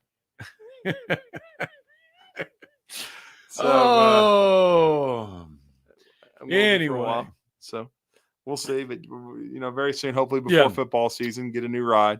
Anyway, 256-576-4977. You want to join the program, you want to join the show, feel free to do so. Ryan Fowler is going to join us here in just a couple minutes. But Jeremy is, and he doesn't drink gin and juice. No, I don't either, but it's just I've never had it. Jeremy, I hope not. Jeremy is with, some people might think you have it before the start of the show. Some people, yeah, but I don't have, this is not gin and juice. Yeah. Jeremy is with us. Good morning, Jeremy. I've had gin and juice. It's a good drink. There we go. According to what kind of juice you put with it. But I've been without a car myself since April too, so I feel I feel a little bit. I'm driving a work truck right now. So the sooner I can get that money to get that car fixed, the better. Because buddy, no air conditioner this summer's been rough. Yeah. I heard an interview, and it's one of those situations where you hear something on, you hear an interview, you get to see the video, and then you screw up and hit the lock button, and when you come back, Facebook refreshes, and you don't know, you can't find the interview. But I saw an interview with Greg Sankey. Okay. And it was very interesting, the part I heard. They asked him about Clemson and Florida State. Yeah. And he explained how he was, hey, we're good, pretty much the way he explained it. But he did say that after he said that, he did say this. He said that they're going to look at academics for the school. They're going to look at all around athletics when they look at something else. So, to me, what I kind of got there was, hey, Florida State, Clemson, we're good. We don't need you. But if North Carolina or Duke decided they wanted to come, we might look at that later on and down the road. Well, you know why, and you back that and you bring that up, and it goes to the point. Remember what Greg Sankey, Drew, said there at SEC Media Days in Atlanta. We are not going to get the SEC involved in lawsuits. Right. What is Clemson and Florida State trying to do to the ACC right now? They're trying to sue their way out. They're trying to sue their way out. What's North Carolina? What is Duke not doing right now? Trying to sue their way out of the ACC. And what are they? They are in a market that the SEC doesn't have, and they are basketball powerhouses. It's time to rule the world with an iron fist. Some conferences play checkers, others play chess. Exactly. The SEC doesn't need any help in football. So Florida State and Clemson had chances to come to the SEC back in the early 90s. They didn't want to. They wanted to take the easier path. Oh, well. Boo-hoo-hoo. Go to the Piss 12. I'm okay with not having either one of them in there either, because they get relevant for a little bit, they get a taste of it, and then they become the greatest thing on the face of the earth and that's all you hear, and then you don't hear about them for another 10, 15 years until they get relevant again for another 2-3 years. So, I honestly, I don't think that that's something that's needed in the Southeastern Conference. I agree. And here's the thing, too. Florida, I know Texas A&M was adamant at the time of not wanting Texas to come into the league. Yeah. Because they wanted to be the only one in there. I mean, there's that. Florida is making a huge case to not wanting Florida State in the SEC. They do not want. And the same way with South Carolina. South Carolina does not want Clemson in the SEC. They don't want any part of them in the league. I think Florida, that argument, I've always understood that argument to a point, but the South Carolina argument of not wanting them in the conference, that to me, that's just dumb, because that brings more money to your school to have that rivalry in your own conference and not have to go out of conference for that rivalry. Once again, it comes down to money, and I think I think South Carolina's excuse is a little bit more flimsy than Florida's. Yeah. All right, Jeremy. Thanks for the Thank you. No, thanks for the phone call. Yeah, I mean, that's just what it is. I mean, that's what we were told in Dallas, that South Carolina doesn't want any part of Clemson in the league, and Florida doesn't want any part of Florida State in the league. So, I mean, that's just the way we were told in Dallas. But we're excited about Alabama starting fall camp. All right, let's get a break in, shall we? Ryan Fowler we've paid the phone bill, so we're going to use it. Ryan Fowler is going to join us next.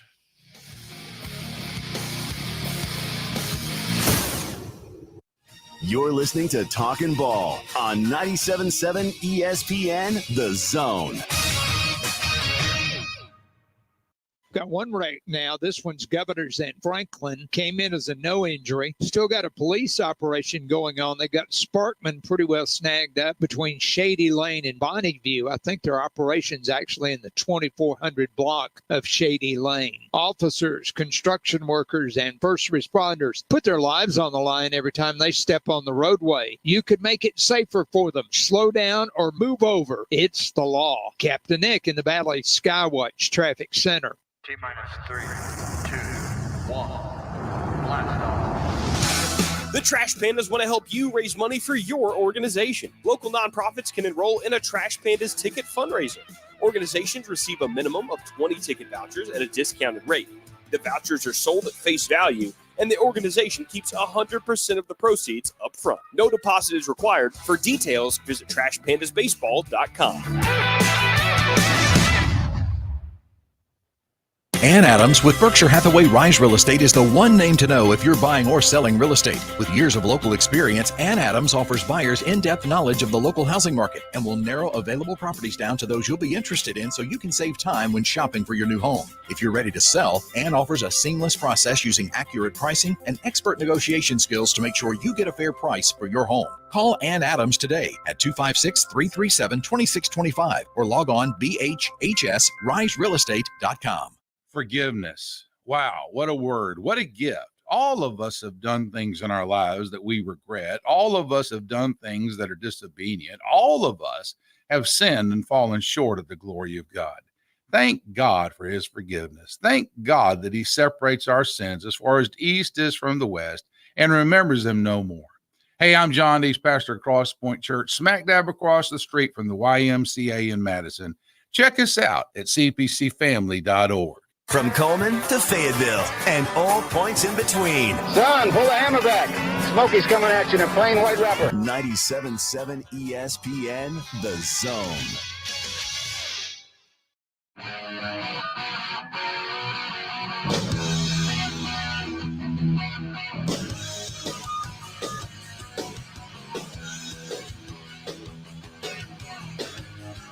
Oh, welcome back. Talking Ball, 97.7 ESPN, The Zone. Scott Tyson, at-home athletes beam routine. What happened? Some guy was trying to do a beam routine on his fence out there on the farm. Oh, no. We don't need to see that. No.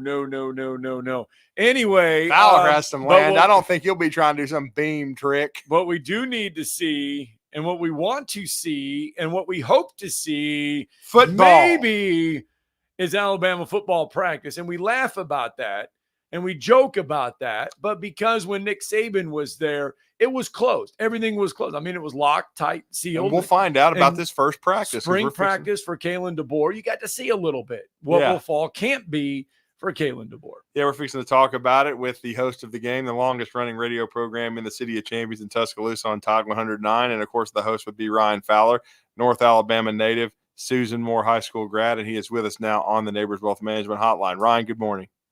Hey, good morning to you guys. We are ready. Just think, this time on Wednesday, we'll be headed to the complex and belts buckled and ready to go. Now I say that. Now, let me back up just a little bit, okay? Because we have not been given a practice schedule. We'll An get official one. That's right. Okay. Yeah, 24 to 36 hours. It normally always comes the day before. So we'll probably, players report tomorrow. And then on Wednesday morning, they'll begin to practice, and it'll be a morning practice. I'm being told it's between either 9 or 9:30. Okay. So that 2 hours is when that'll end, and a lot of adjustments, a lot of things that are new, but it's kind of exciting. I don't know if you guys feel the same way, but I don't feel like we went through an off season. With spring football leading right into many different conversations. And June was filled with a lot of recruiting. So I feel like this offseason has not been maybe as long as some of the other off seasons that we've had. It feel like it kind of flew by a little bit. Yeah, with spring football, the news of Nick Saban retiring was still fresh. I mean, it was just right there. This is fall camp. This is things are getting real. We know now, I mean, Kalen DeBoer has gone through media days. We've gone through everything. He's redone the office. It's all redone. Now this is his team. This is fall. This is it, the new beginning. I think that's why the excitement is there. Yeah, you know what? I think that's fair. Because it just seems like, from our phone calls, it seems like there's more people excited about Western Kentucky than I can ever remember. I mean, but it's the new. I mean, if Nick Saban was here, nobody would be excited about Western Kentucky. I mean, I've got people saying, "Listen, we're going to be there. We're going to drive 4 or 5 hours. We are going to be there for that first Kalen DeBoer game." But it does, the excitement around the program, because hear me out a little bit.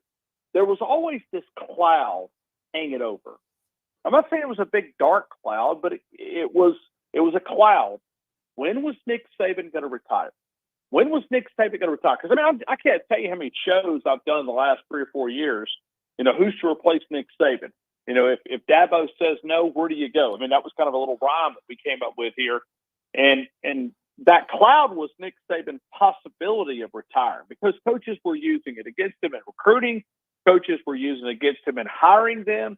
I mean, it was being used at, pretty frequent. So you kind of back up a little bit. You say, okay, now that cloud's been removed, there is no doubt, right? I mean, the only reason Kalen DeBoer will be out of here is if, something happened and didn't go out that way. And I don't think that's the case. So, it seems like that stabilizer has been issued to the program, and it feels that way. It just, not saying it was not with Nick Saban, but there was always that uncertainty. Would it be this year? Would it be 1 more year? Would it be 2 more years? Could he hire quality assistant coaches? That began, to me, that was the final, nail kind of in the coffin, to speak, is there. It was hiring those quality assistant coaches, because people don't realize, like Coleman Hutzler. Guys, that guy could coach at Pee Wee football. Now he's over Mississippi State's defense coordinator. I mean, if I could tell you some of the stories that I heard around Coleman Hutzler, from recruiting, yeah, but from coaching outside linebackers, not very good. Not very good at all. I hope Jeff Lebby's offense can score enough points, because, who knows? Maybe he's a better play caller than he is a coach. Well, we'll see. Certainly, I think the staff is, in my opinion, stronger that Kalen DeBoer was able to put together. But there are still questions, and we're glad that this week is upon us. I will say it did seem like a year ago when we had you on and fall camp was starting that it did take forever for the season to come around after Bryce Young wrapped up his career, and then we were going toward the 2023 season. The off season seemed to drag. This one seemed like it was on hyperdrive. It was. Yeah, that's all I'm saying is the excitement. Maybe it's something that's changed that we haven't had in 17 years. A little bit of a redemption. And Peter Burns said this a couple of days ago, and I think it's worth. We went back and we played the audio one day, and then we had Peter Burns on the next day. But he said that he feels better with Kalen DeBoer.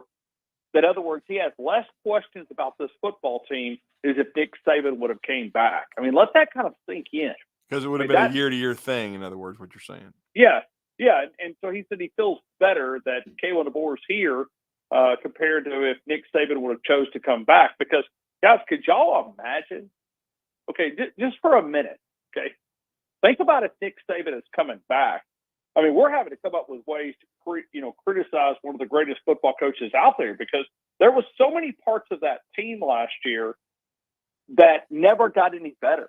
Mm-hmm. That was the same consistent, the same problems they were making against Texas, they made against Michigan. So I mean, think about the conversation this offseason and how negative we would have had to be. I mean, because, guys, I was there. You guys watched it. That Rose Bowl, I mean, a lot of that was just self-inflicted. Things that they were doing in the final game should not have been happening.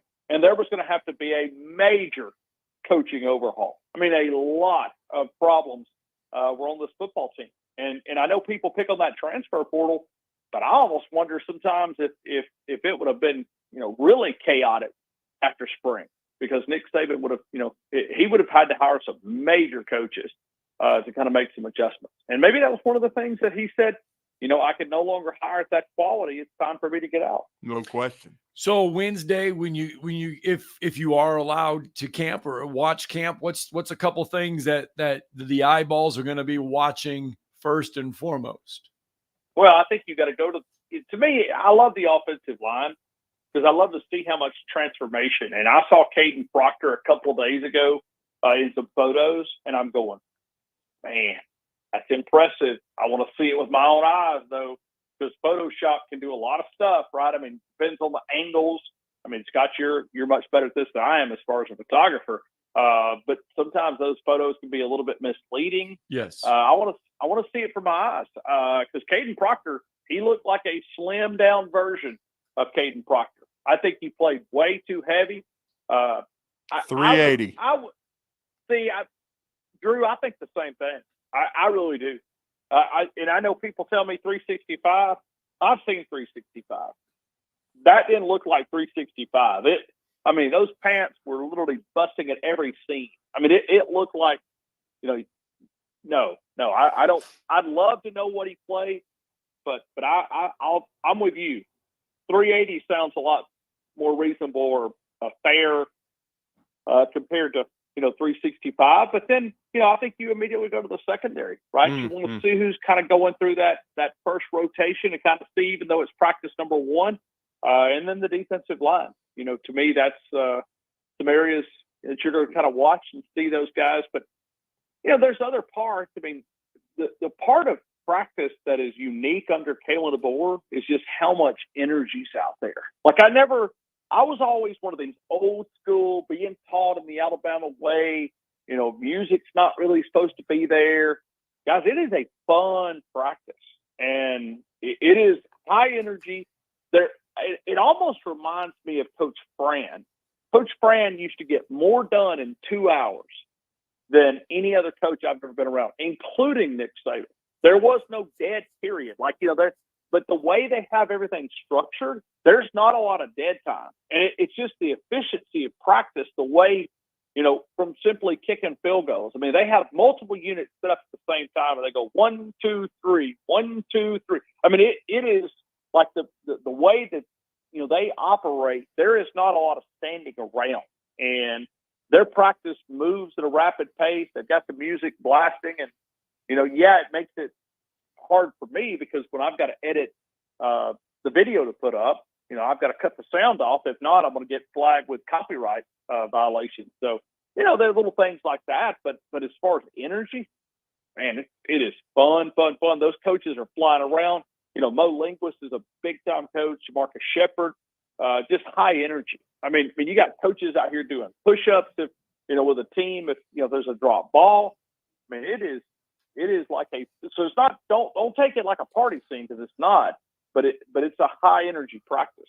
Well, and you bring up strength and conditioning, and Caden Proctor's improved physical condition, but all that was made possible by David Ballou, who I was interested. I thought he made some interesting comments, and they kind of raised some eyebrows over the weekend, talking about the reason he's still here is because of Kalen DeBoer, and that he told the higher ups at Alabama as soon as he heard Nick Saban come in and shock everybody and say he was retiring, that Kalen DeBoer needed to be the guy.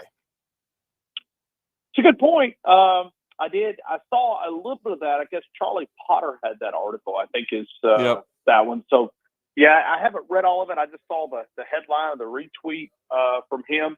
So, David Ballou, I've had a couple of different conversations with him. And I think he's kind of grown on me a little bit because, I still go back though, okay? Not trying to blame anybody. Right. But whose idea was it to have this big offensive line? Not just the biggest in college football, but the biggest overall. Was that the Coach Wolf make that decision and say, hey guys, the way that we want to play is we want our guys at 340 average. That offensive line, I mean, it wasn't just Caden Proctor. I mean, Tyler Booker said he played 355 last year. Yeah. So, I think that was Wolford to me, and I'm not. I think Wolf's a good coach, but I just think they were too big. I mean, I think that kind of got away from him a little bit. And Ballou is going to tailor the strength program for how the coaches want things done. Sure, absolutely. And I think Nick Saban, he had a heavy hand in everything, but he allowed his coaches to coach. And I think that was Wolford's philosophy. And if you go back and look at Kentucky and the success he's had there, they had a gargantuan offensive line. And so that is, one of the things that, like I said, I'm sure it is. It had to be from the coaching staff. I mean, I don't think a strength condition coach says, hey, we're going to get our coaches here. We're going to do Agreed. this. So I agree with you. I just, I do look back and I go, okay, is this going to be one of those? Because it looks like more athletic on the offensive line, more speed. I mean, it's kind of focused, because Dr. Ray was here, but a lot of the systems that they operate with is speed. I mean, it's speed and everything. I mean, they track these guys, but it's understanding how they counter. So, no, I do like David Ballou. I think his personality is another thing, too. If you get a chance to get, and we didn't have it with Nick Saban other than the bowl practice, but I talked with him out at the Rose Bowl and I remember having a very pleasant conversation with him just to, kind of talking about him. And he's also a guy that looks like he could play tomorrow, too. I mean, he's a monster. And I don't think you can underscore the fact that he and Kalen worked together at Indiana and how big that is for chemistry. Sure. And and for a smooth transition. But Ryan, I've got to ask you too, because we had this right off the show. Scott and I did today, and I know your callers have probably debated it and given their thoughts. But Token was the name of the token. We were told that it was a token move, and that that Nick Saban feel was basically. That wasn't in his mind, in our caller's mind. It was almost a show of disrespect to Nick Saban. Personally, I don't believe that. I think it's an ultimate sign of respect. You've covered Alabama even longer than me. You matter of fact, you covered every season, so you could argue and say you've watched him walk the field before every home game in Bryant-Denny and several on the road. I thought it was an ultimate sign of respect by naming it Nick Saban Field. But we've had our caller and then others that have disagreed on social media. What is the temperature in Tuscaloosa over that? Well, a lot of people I think are happy, but I think they want to see more because in your mind, you look at Coach Paul Bear Bryant, and this is probably going to come across disrespectful. But what Nick Saban did in 17 years is more impressive than what Coach Bryant did in 25. I don't disagree with that, but I don't think it's over though. Okay, so what else I mean, look at how many things are named after Coach Bryant on that Right. campus. And I know that Agreed. there's probably new buildings that needed names, and that made it easier rather than to remove a name. But what else? Okay, so you named the field after it. What else?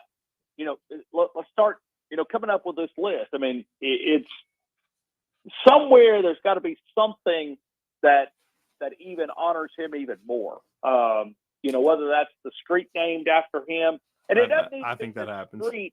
Yeah, I don't. It doesn't need to be the street like the Saban Way that's over close to the Saban Center. You would have to have a purpose to go over there to even look at this. I think it's called Nick Saban Way or Saban Way.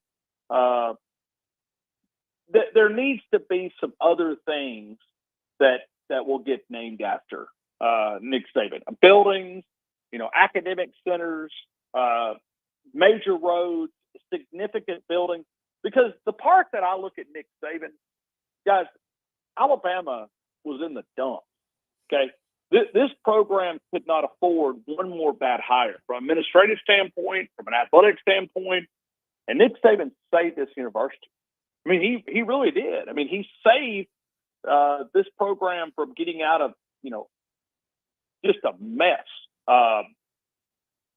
NCAA, I mean, all of the above.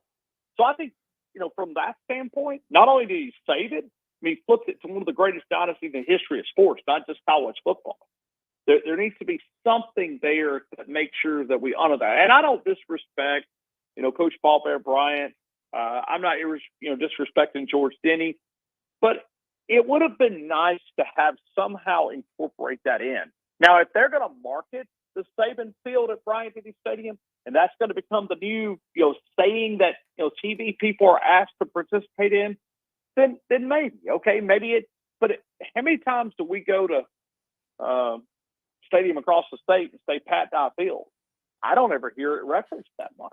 Yeah. So and some of these others I'm sure are named. I just don't know who they are. So is it going to be a full market kind of effort here to say, guys, we must say Saban Field at Bryant-Denny Stadium? If it is, then yeah, it changes it. But I don't ever refer to the field that they're playing at. So maybe this changes because of the popularity of Nick Saban. And but I'd also love to see some roads, and I want to see a road named after him that cuts through the interstate, where all those LSU fans going back to Baton Rouge, or all those Knoxville fans, coming back from Texas or wherever they may be, when they drive through the City of Champions and they see that Saban Street, Saban Avenue, whatever, that it reminds them of all that butt kicking they took in Tuscaloosa. For 17 years, the teams got destroyed, and even his last year, nobody in the SEC could take full advantage of that, down team in Tuscaloosa. So I'd love to have it out on the interstate where these guys, they ride by on their car and have a reflective thought for the next 5 or 10 miles of how many butt kickings they took when Nick Saban was the coach in Tuscaloosa. Well, I definitely don't think it's over. Well, look forward to practice starting, no doubt. And I know it's going to be a great show on the game later today from 2 to 6. We always thank you for coming on and giving us your thoughts, man. Appreciate it. Hey, absolutely. You guys have a great morning. Thank you so much. All right, thanks. Ryan Fowler, kind enough to join us. Let's get a break in, shall we? Wrap it all up next. Sounds like it.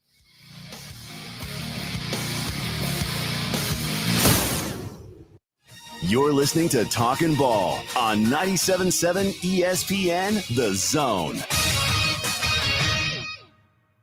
Got one wreck still on the board, Governors and Franklin. That one was a no injury, so it should clear pretty quick. Still got a police operation. It sounds like it's in the 2400 block of Shady Lane, but they're affecting traffic on Sparkman between Shady Lane and Bonneview.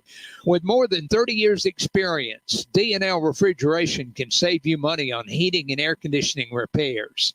256-652-1207. State license 08091.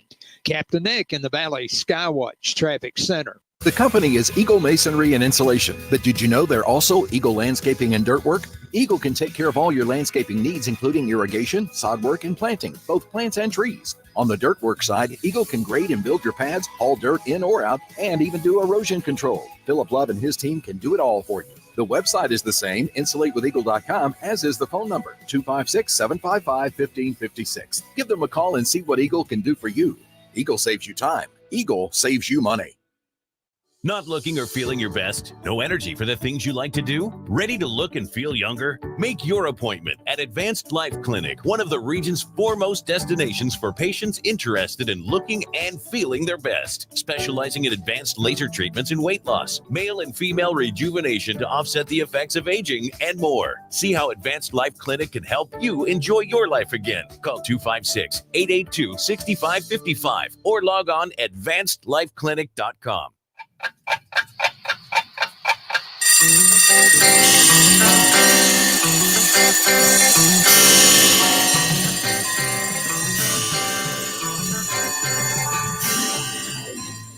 It's time for tomorrow's headlines today with Scott Tyson and Drew DeArmond on 97.7 ESPN The Zone.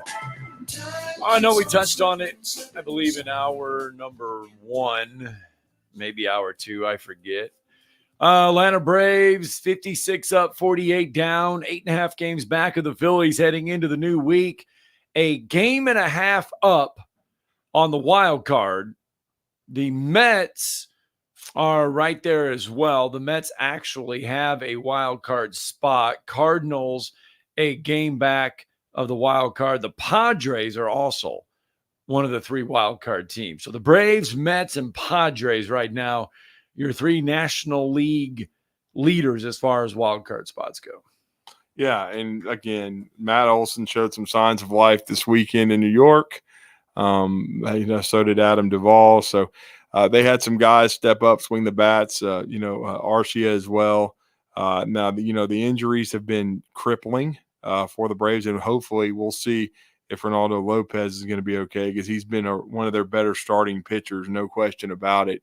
But Schellenbach really threw the ball well this weekend. If he can get into a groove, it will certainly help the Braves. And as we said, the trade deadline is going to be really interesting because they need 2 or 3 pieces, and we'll see what Alex Anthopoulos can come up with as it looms. I think it's Tuesday is the deadline. All right, well, that's going to do it for Monday. We've put 2 hours of work in. We're done. Talking Ball, 97.7 ESPN. No gin and juice. No gin and juice. Yeah. No gin and juice today.